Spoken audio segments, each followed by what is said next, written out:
Hi and welcome back. I'm going to start out by showing you the method that I use for laying out in preparation to make the candle box here. And the first step is to lay out the material, and we're going to cut the joinery. But I just want to talk a little bit about the grain orientation. I was able to obtain all of this stock from a single piece of wood, and you can see how the grain follows through. You've got some wider grain up here, then it kind of gets a little narrower. There's even a little bit of a light streak running all along here. This lower half is light. So whenever possible, I think about that. You know, when I'm laying out the box, I think about the grain orientation and such. What I don't want to do is I wouldn't want to put it like this. You can see here I've got this wide grain next to this narrow grain. Again, it's not a huge deal. Most people probably wouldn't even notice, but if I've got all of this laid out from the same board, I might as well look at the grain orientation and consider that. So what I'm going to do here is I'm going to put this heavier, wider grain towards the bottom. That generally gives it a little bit more weight to the bottom. We're going to stand this, well, let's position this to where the grain will wrap around nicely. So we've got the front of the box, then the sides, and then we'll look at that. That looks nice. So we can stand this up here. We can put these two like this, and we can put this like this here. So now you can see that that kind of wraps around like that. Okay, so I've got the box here, and now the next step is to identify the top edge and the corners. And I always, whenever I'm building a box, even a workbench like this, where I have 4 corners of dovetails on each corner, I will actually label it in this exact same fashion, where I start in the front left-hand corner and I work counterclockwise around like this. So I start right here, work counterclockwise around. I'll start with the letter A or even a number 1. I just use a letter here. I'm going to mark A and A in this front left-hand corner, working around B and B, and then C and C, D and D. So you can see we've worked it around like that. I've also put the letters far enough away from the edge so that they will not be inadvertently cut off when I do my joinery. One last thing is I want to define the inside corner. That is where these two come together. So we have A coming into A like this. So A and A like that. I've got arrows. I'm pointing to the inside corner. And what this helps is this helps define this corner and the two coming together. What I don't want to end up with is I don't want to end up with a box that looks like this, because that doesn't work as a box. Again, C and C are still together, but the arrows are not pointing to the inside. Okay, you'd be surprised how easy it is to do this. So make sure that you do the layout correctly. The arrows are pointing to the inside. So when we fit the two together, it will join as a box like this. One last thing I want to do here is I want to mark the outside with just a face mark. Again, that's just a quick point of reference because I'm going to do the layout of my dovetails on the outside face. So again, the arrows are pointing to the inside. There is my face mark there. Face mark there. Arrows are pointing to the inside.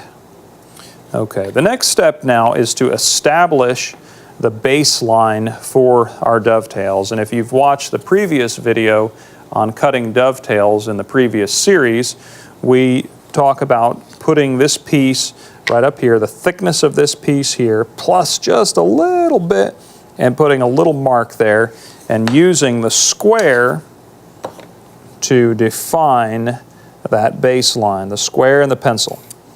So we've got the square and the pencil to define the baseline. And again, we're here on C.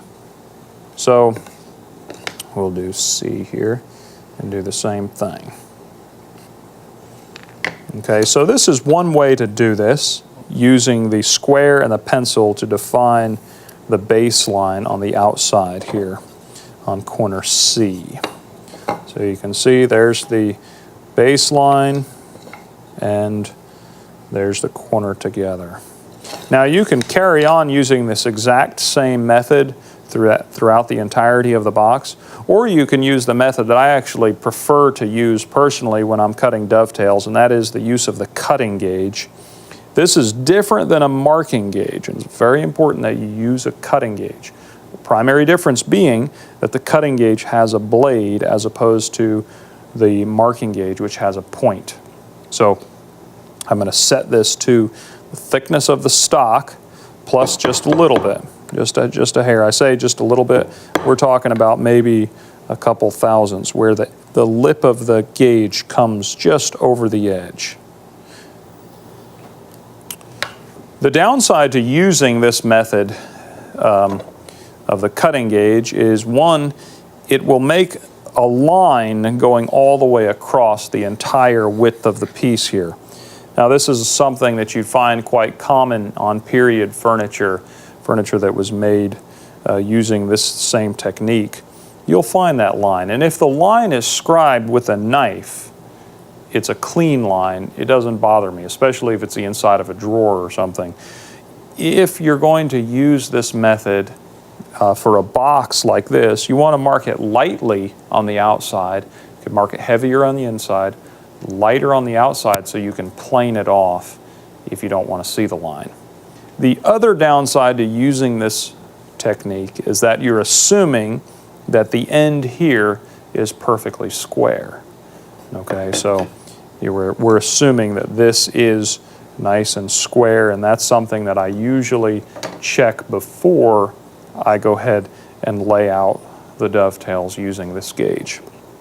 And there's different methods for squaring it up. Of course, if you buy the material from us, it will be perfectly square and ready to go. If you're milling it yourself, you'll want to make sure that your saw is cutting square. And if you're cutting it by hand, you can use a shooting board to shoot the end square. Now that this is set to the thickness of the stock, I'm going to scribe it along the edge here, and what's important is that I hold the gauge tight up against this edge right here. So I'm holding it tight up against there, marking it. That's somewhat deep.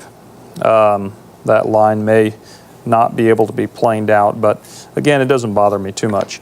On the inside, however, I can go fairly deep because that's the inside joining corner, and you'll never see that. So we're going to mark that, again, lightly on the outside and heavier on the inside. So you can see how quick this method is, and I'm able to be able to knife this edge. So this is really forming a knife wall, if you will. So we'll mark it on the outside. So I'm going to show you both methods, both the previous method that I introduced to you in the previous videos where we talk about cutting a single dovetail. We'll use that method, and then I'll show you this method as well. And you can choose to do the entirety of the box using either method or a combination of the two. Now that I've got the baselines cut, it's time to mark out the dovetails.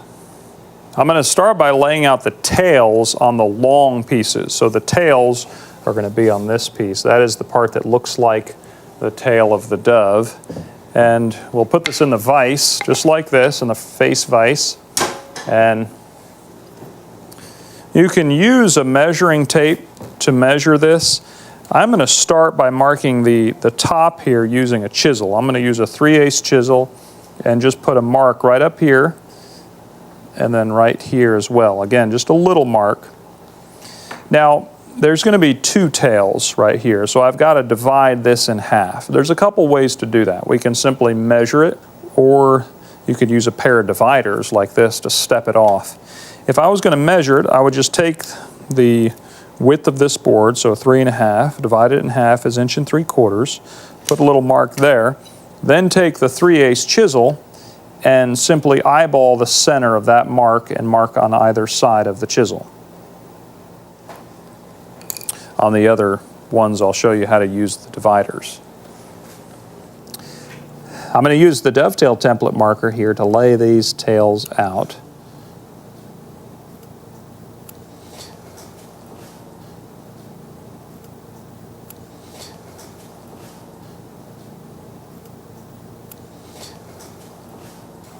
Now that I've got the tails laid out here, I'm going to mark the waist. This is really important because you don't want to inadvertently cut away the wrong part of the dovetail.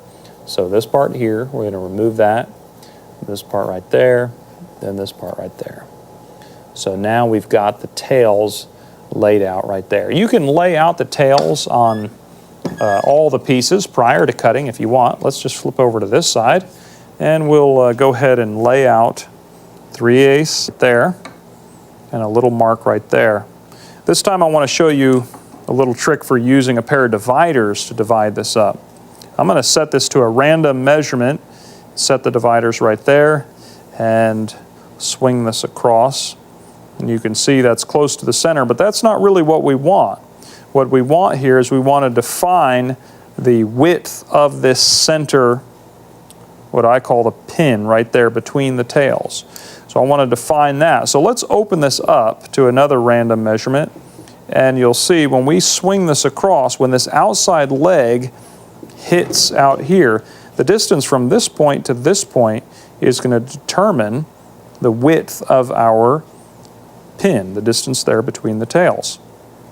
This method works especially well when you're laying out multiple tails. So again, let's just go ahead, we'll start from this point here, put a poke right there. I'm going to start from this one and put a poke right there. Now we've got two defining lines there, and those defining lines define the width of our pin.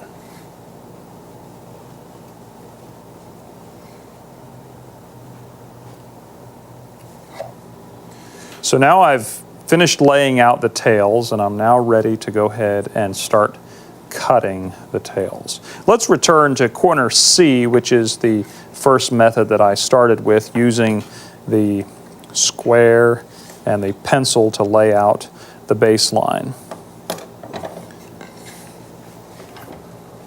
Put this in the vise here, and I'm going to use a dovetail saw to go ahead and cut the tails.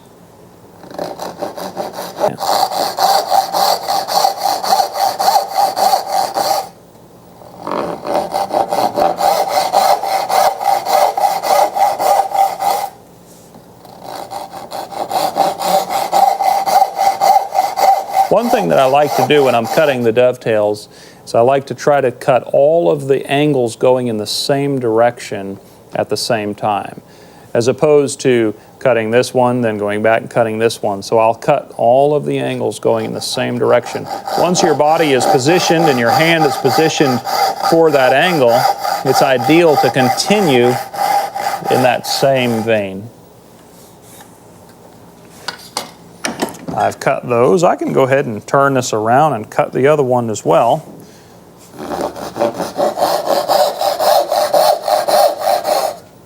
You can kind of do this production style.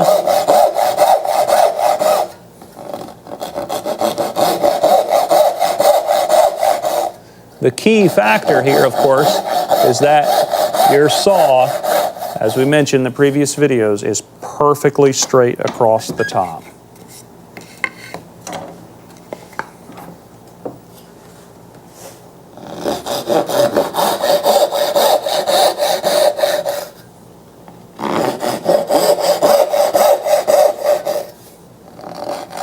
You'll notice here that I'm cutting just at an angle like this and then lowering the saw into the cut like this, making sure that I cut perfectly square across the top.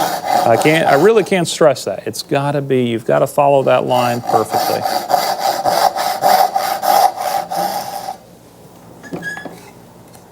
The next step is to remove the actual waist right here. being that I'm showing you corner C is going to be done with a little different technique than the rest of the corners. I'm going to actually chisel away some of the waste using the knife wall method on corner C. We'll start there. We're going to go ahead and take the square and the knife and put the knife right inside the cut, or right inside the mark rather, and slide this across just on the waist side only. So you see what we're doing here, just marking it right on the waist side, and then we'll carry that line around to the edges like this.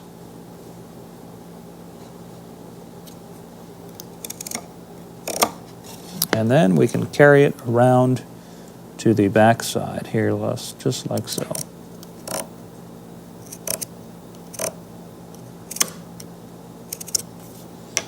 Okay, then I can stand this upright in the vise. I always like to have the outside facing me. We'll make our little knife cut right here on the top and come in with the saw and remove that material.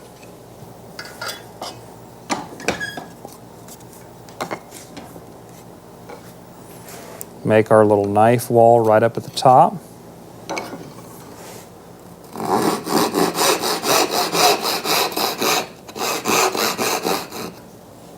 Move the material.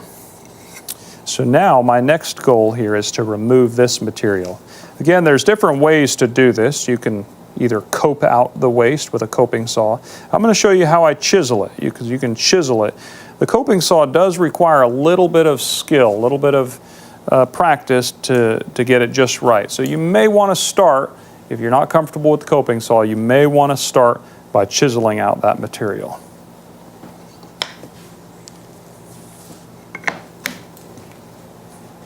I'm going to use my bench hook here for helping secure this piece while I chisel away the waste. I'm going to start by making a little knife wall from both sides using a 3/8 chisel. We'll come back with a knife and make that just a little bit deeper. Then we'll come in with the 3/8 chisel, just like that. So now we have an established wall. Nice, deep knife wall. Now I'm going to take the chisel and angle it slightly in and chop away the waste.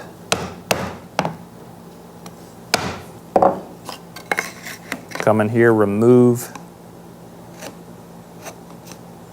that waste.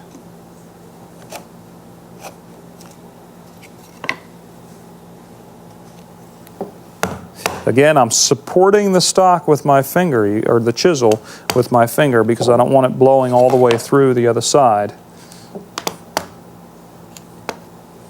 There we have it, and the middle just comes right out. So there is the tails. Now for the other corners, I used the cutting gauge for scribing across here. So that essentially did the same thing that the knife and the square did, because I used the cutting gauge, which has a knife built into it. So I'm going to carry on by cutting these away, and we'll introduce the coping saw as well. What I didn't do is I didn't carry that mark across the edge here, so I'm going to use the knife and the square to just carry that across, defining that line. We'll come in here with the chisel, make a knife wall right up like that, and cut away the waste.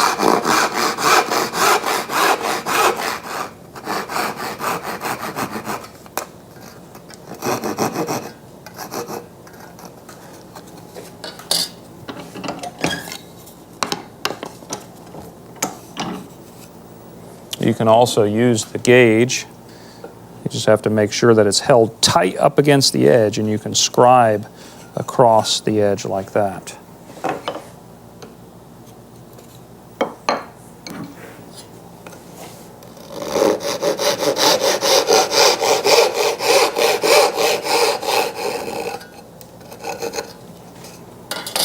Now let's cope out the waste. And what we'll do is we'll just cut slightly above the line with the coping saw. The key here is to bring the saw into the cut and keep the saw moving before turning. So I'm just running the saw back and forth into the cut like this. Now I'm going to make a turn slowly while keeping it moving. But then I'm slightly above the line, about a 1/16 or less above the line. And there we go. Now a couple things there I want to point out here with this coping saw. So I've got the blade canted at an angle so that I can twist it around like this, and I can still make that cut across.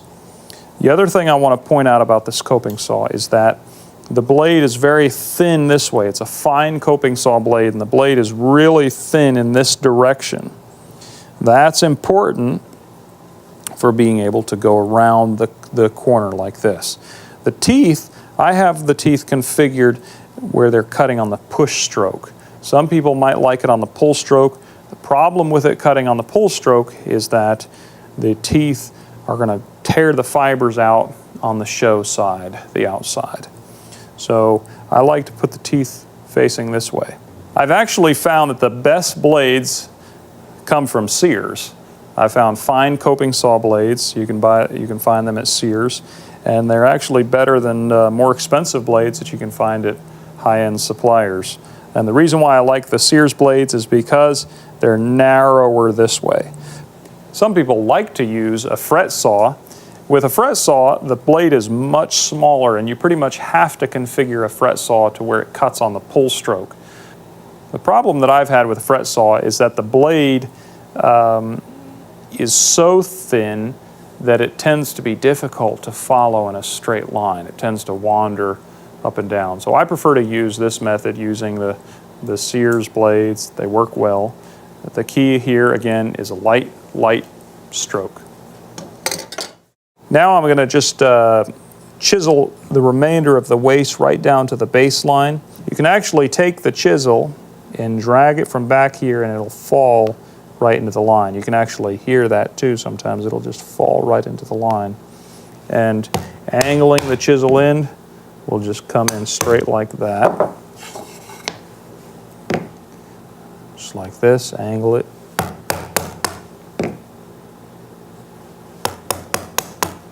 And there we have it.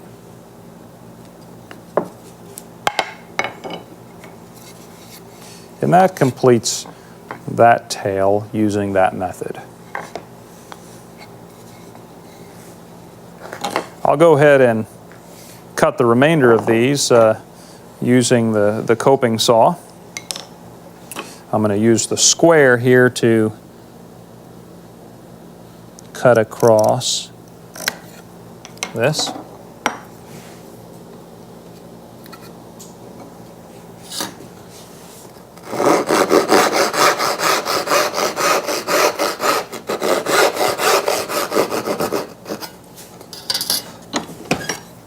One thing you want to keep in mind is that the face of the board is always facing out. And if you recall back to when we did the layout, we marked an outside face mark. I always want the face facing me, so I've cut this off here. Now, the temptation may be to just simply flip it like this, but if I did that, then I would have the inside facing me. And I want to see the outside, so I'm going to turn it like this in the vise. So now I've got the outside facing me.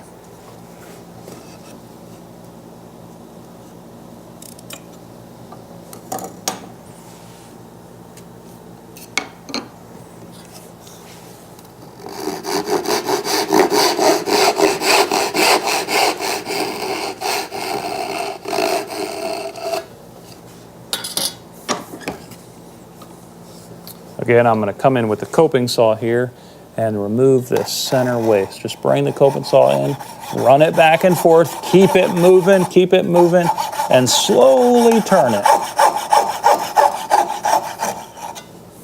Again, if you're not comfortable with that method, I recommend that you use the chisel to chisel out the waist. That way you're pretty much guaranteed to remove the waste without inadvertently, accidentally going beyond the line. That concludes the cutting of the tails for the box. Some people might like to just do one set at a time. That is, cut the tail, then cut the matching pin. Usually when I'm doing a set of drawers or a box or a chest, I generally cut all of the tails first, then I'll mark those onto each corresponding pin and then cut the pins.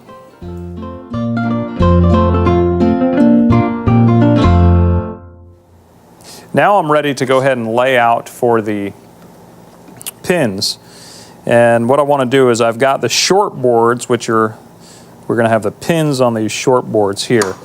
So I'm going to stand this upright in the vise. Again, the outside is facing me. And I'm going to put the plane on edge here. Again, this is just a holder. You could use anything, a block of wood or whatever you have handy. It's just that I have the plane handy. And we'll bring that back like this, and we'll find the match to it. Well, we're going to use D. Now what's important here is that D and D match together. The arrows are pointing to the inside. Okay? We don't want it like that. That's not going to work. You've got to have D and D like that, arrows pointing to the inside. Okay? Line it up like this. Bird's eye view straight down.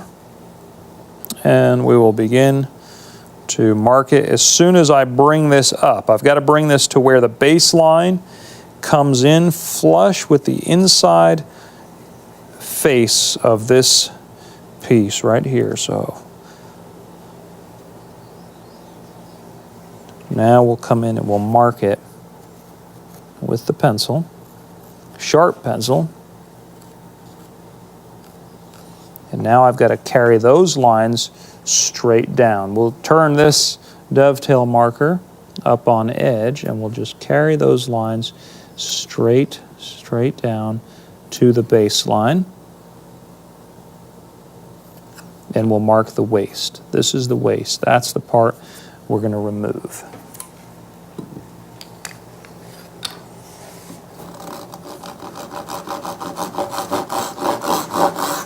Now you want to stay on the waist side of the line. That's the side you're going to remove. And if you look closely, you can see that I actually have left a little bit of the line there. So I'm right up against the line. I'm hugging the line right down to that baseline. Light pressure. Let the saw do the work.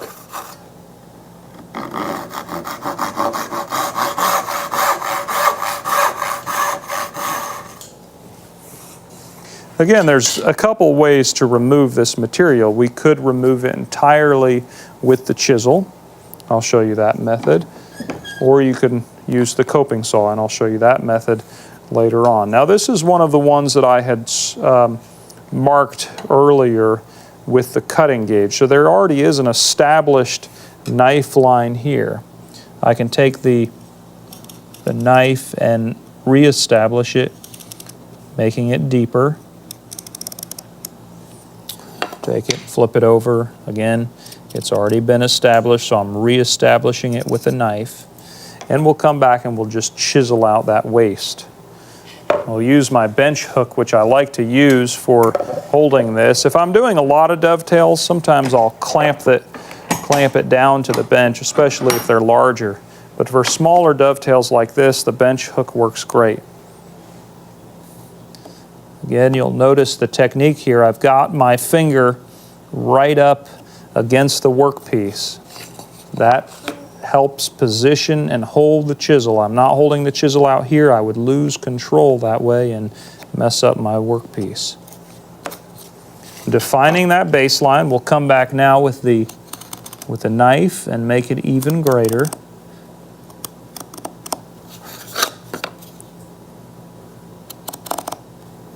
A deeper cut there with the knife, and then in like this, making a good solid knife wall.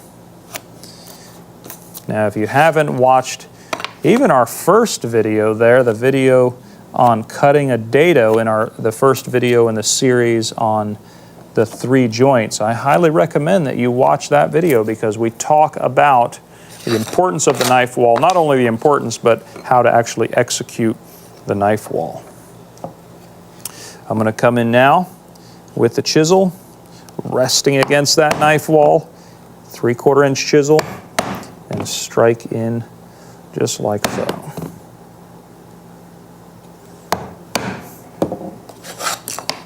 Turn it over, and we'll come back from this side as well.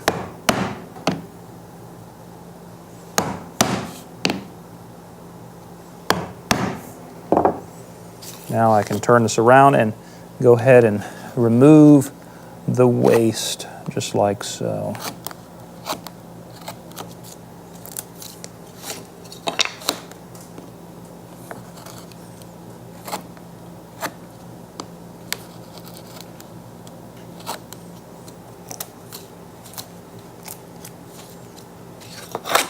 Always keeping sure that your workplace is clean, especially the pine, which tends to dent easy.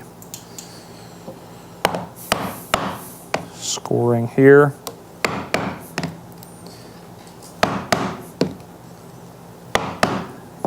I've scored that. Now I can turn this around and I should be able to come all the way through on this next stroke. Almost. There we go. That's almost there. A little bit down there at the base, and this one will cut right through here. There it is.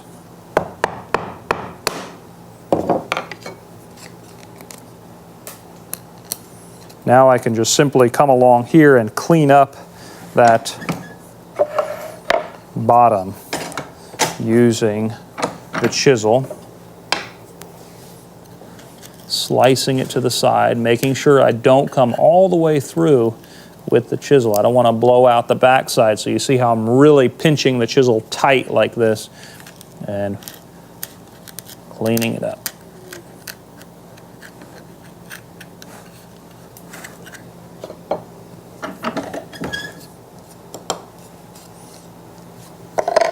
We'll proceed on to the next corner.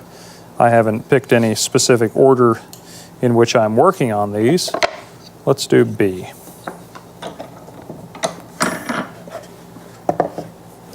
Again, positioning this in the vise, making this level, coming up here like this.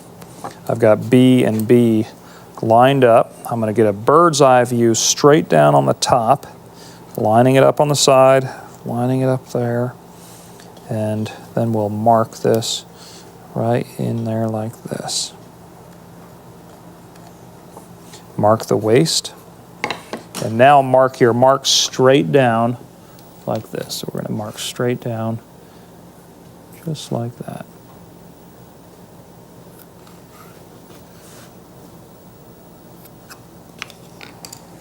Now we'll go ahead and cut this out. We're right up against that line, and then we'll cut straight down. Once I've defined that, then I can use longer strokes.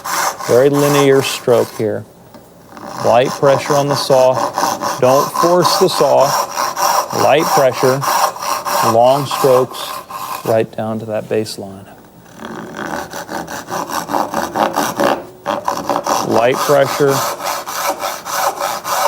If you find that the saw is not working right, one thing that you can actually do is lighten up your pressure. I found that people that squeeze the saw too hard actually tend to grip the saw.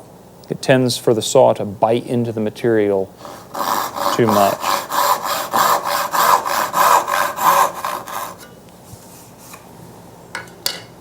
The next step here is to cope out the waste. This is the method that I prefer, mainly because it's faster.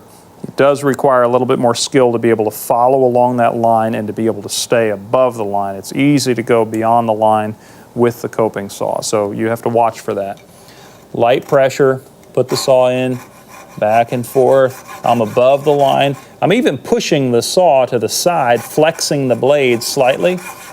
And then we'll just bring it around, staying above the line, just a little bit, long strokes, light pressure. There it is, right at the end. You can hear it, and that's it. You can cut that out.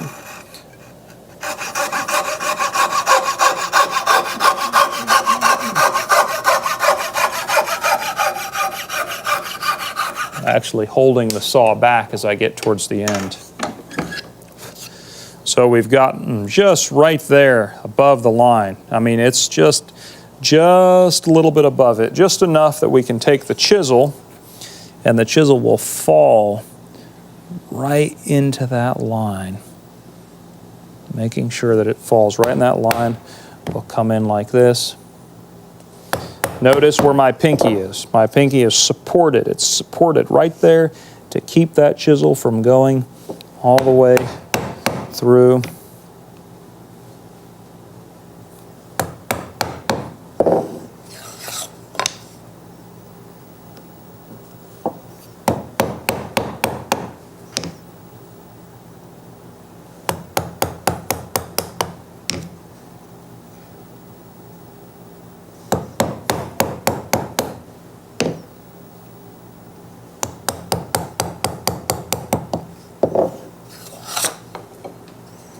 And that's it. I'll come in here and just clean this up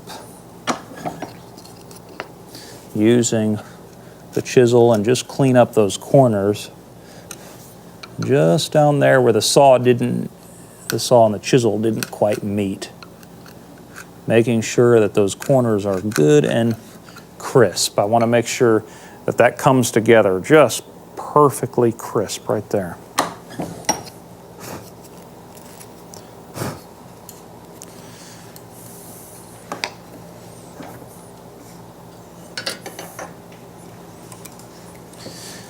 I'm going to go on to corner C.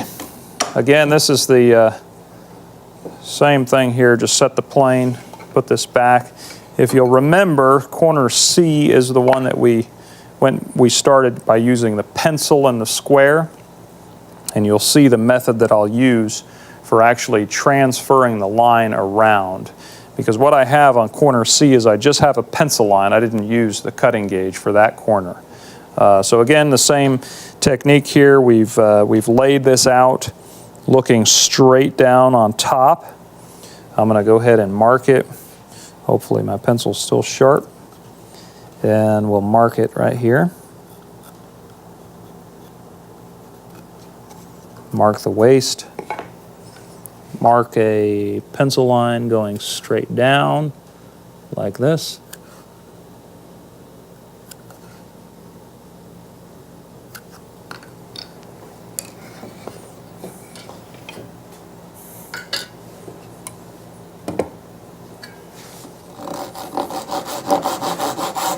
Cut on the waist side of the line.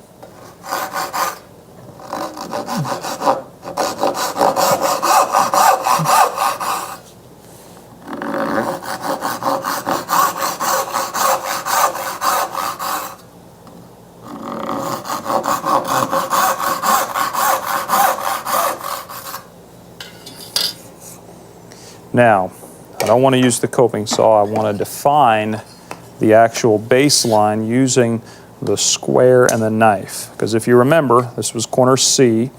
I actually marked this with a pencil first, so I don't have any knife line here on this baseline. We'll put the knife right in like this, slide the square up to it, and just define just in the waist area. Again, this part here is the waist area. Now, how do I get that line established on the back side? Because I don't want to drag the line all the way across.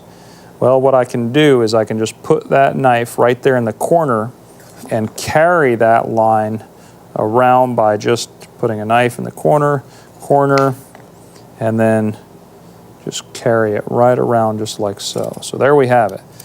We have marked that on the back side. You can either cope out the waist, you can chisel out the waist, whatever method you prefer. I'm going to cope it out. Again, I've got the outside facing me, and we'll just stay above the line.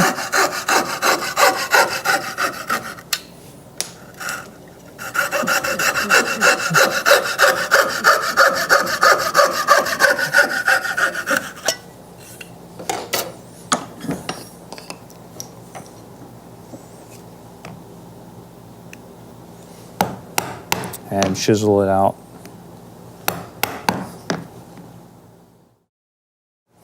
I'm going to go ahead and cut the last pin here.